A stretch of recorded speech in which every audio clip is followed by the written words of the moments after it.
24 घंटे पहले ट्रंप ने दावा किया कि ईरान सरेंडर करने वाला है। 24 घंटे बाद ट्रंप धमकी दे रहे हैं कि ईरान को भस्म कर डालूंगा।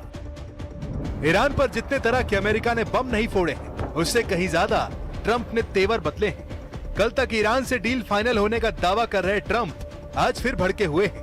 ट्रंप ईरान के दांव को उसी पर आजमाने लगे हैं। ट्रंप युद्ध में हुए नुकसान की डिमांड कर रहे हैं, लेकिन ईरान ट्रंप को शौक पर शौक दे रहा है।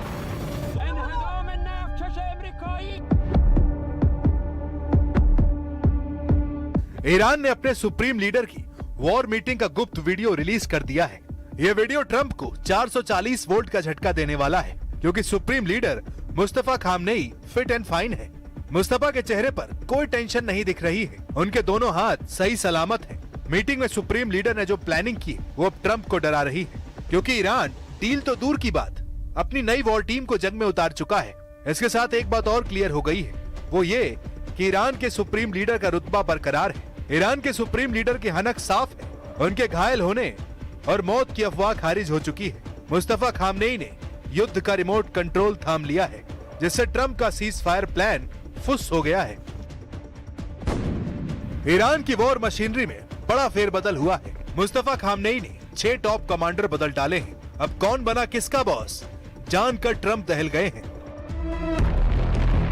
ईरान की मेहर न्यूज एजेंसी की रिपोर्ट के मुताबिक देश के सभी सशस्त्र बलों की कमान संभालने वाले नेता आयतुल्ला सैयद मुज्तबा हुसैनी खामनेई ने सेना के 6 बड़े पदों पर नई नियुक्तियां की हैं, जिनमें ईरानी सेना के elite Islamic revolutionary guards corps के चीफ का नाम भी शामिल है। ईरान की नई वॉर टीम में IRGC के commander in chief Ahmad Vahidi बनाए गए हैं। IRGC के डिप्टी कमांडर का नाम मुस्तफा इजादी है। IRGC नेवी कमांडर का पद अली ओमाजाई को दिया गया है। ईरान की बसीज फोर्स के चीफ अब हुसैन तायब है। ईरान के चीफ ऑफ स्टाफ का नाम अली अब्दुल्लाही है। वहीं केमार्स हैदरी ईरान सेना के डिप्टी चीफ ऑफ स्टाफ है। सुप्रीम लीडर ने वॉर टीम बनाने में अच्छा खासा टाइम लिया है। उन्होंने वॉर टीम के ऐलान के बाद राष्ट्रपति पेजेशकियान से 7 घंटे तक बातें की हैं। सुप्रीम लीडर से मीटिंग के बाद प्रेसिडेंट ने दुश्मनों को उनका मैसेज दिया है। ईरान ने साफ किया है कि वो युद्ध में मजबूती से टिका हुआ है। नई वॉर टीम ईरान को युद्ध में जीत दिलाने के लिए बनाई गई है।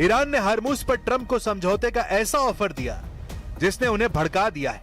ईरान की तरफ से कहा गया है कि अगर ट्रंप हरमुज खोलने पर बात करना चाहते हैं तो उन्हें 400 अरब डॉलर का दांव लगाना होगा।